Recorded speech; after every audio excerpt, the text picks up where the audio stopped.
कितने sperm count पर आप बेबी कंसीव कर सकते हैं। आज के इस वीडियो में हम आपके साथ इसी विषय पर बात करने वाले हैं। नमस्कार, भारत होम्योपैथी के यूट्यूब चैनल पर आप सभी का स्वागत है। और आज का जो विषय है वो काफी अहम हो जाता है, क्योंकि हर पेरेंट के लिए, हर कपल के लिए बेबी कंसीव वाली जो कंडीशन होती है वो काफी ज्यादा अहम होती है। क्योंकि हर व्यक्ति, हर कपल चाहता है कि उनका भी एक संतान हो, वो भी अपनी संतान सुख का आनंद ले पाए। तो यहाँ पर ये चीज मैटर करती है कि आपका जो स्पर्म काउंट है वो कितना बेहतर है, कितना बेहतर नहीं है आपके बेबी कंसीव की कंडीशन के लिए। तो यहाँ पर हम इसी बारे में आज बात करने वाले हैं। WHO के शोध के मुताबिक एक स्वस्थ पुरुष जिस श्रेणी में आता है, जिस एरिया में, जिस क्राइटेरिया उन्होंने जो बनाया है उसमें आता है, उसमें 15 मिलियन और इससे ज्यादा जो होना चाहिए उसका रेशियो होना चाहिए आपके स्पर्म काउंट का।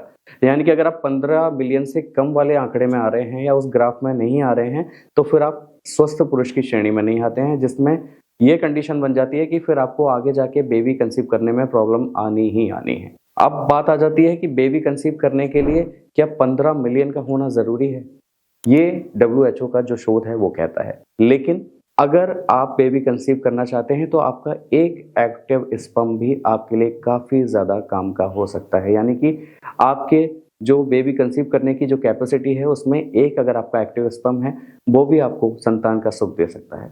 लेकिन कंडीशन यहाँ पर ये आ जाती है कि आपकी जो स्पर्म की क्वालिटी है वो कितनी बेहतर है और कितनी बेहतर नहीं है। आपके स्पर्म की मोटिलिटी, उसकी मोर्फोलॉजी ठीक है या नहीं है, ये बड़ी चीजें यहाँ पर मैटर करती हैं। तो अब बात आ जाती है कि हमें ये सारी कंडीशंस का पता कैसे चलेगा कि हमारा स्पर्म काउंट कितना है, हमारे स्पर्म की जो मोटिलिटी, मोर्फोलॉजी है वो ठीक है या नहीं है। तो इसके लिए एक टेस्ट होता है USG स्क्रोटम अल्ट्रासाउंड टेस्ट।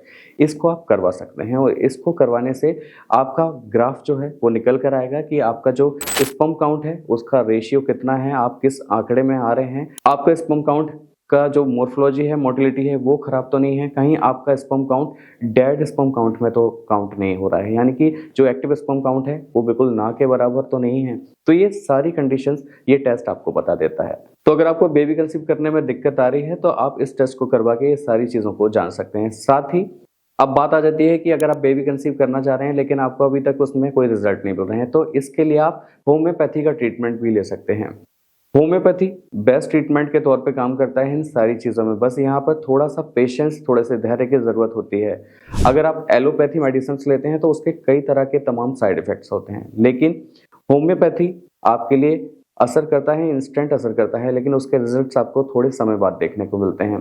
तो अगर आपको भी लग रहा है कि आप बेबी कंसीव करने की कंडीशन में अभी हैं और आपका जो स्पर्म काउंट है वो बेहतर नहीं है, तो आपको क्या करना है, हमारे भारत होम्योपैथी के डॉक्टर से संपर्क करना है। हमारे डॉक्टर्स को सारी आपको अपनी कंडीशंस बतानी है, उनसे परामर्श लेना है और उसके बाद डेफिनेटली आप अपने बेबी कंसीव करने की जो कंडीशन है उसमें बेहतरी पा सकते हैं, उसमें काफ़ी अच्छे रिजल्ट लेकर यहाँ से जा सकते हैं। तो इसके लिए आपको क्या करना पड़ेगा, इसके लिए आपको हमारे भारत होम्योपैथी के डॉक्टर से संपर्क करना पड़ेगा। नंबर्स आपकी स्क्रीन पर हैं। मुझे उम्मीद है आज का ये वीडियो, आज की इन्फॉर्मेशन आपको पसंद आई होगी। अगर आपको ये वीडियो पसंद आया हो तो आप हमें लाइक, शेयर, सब्सक्राइब, कमेंट करना ना भूलें। तो अगली वीडियो में आपसे फिर होगी मुलाकात, तब तक के लिए नमस्कार।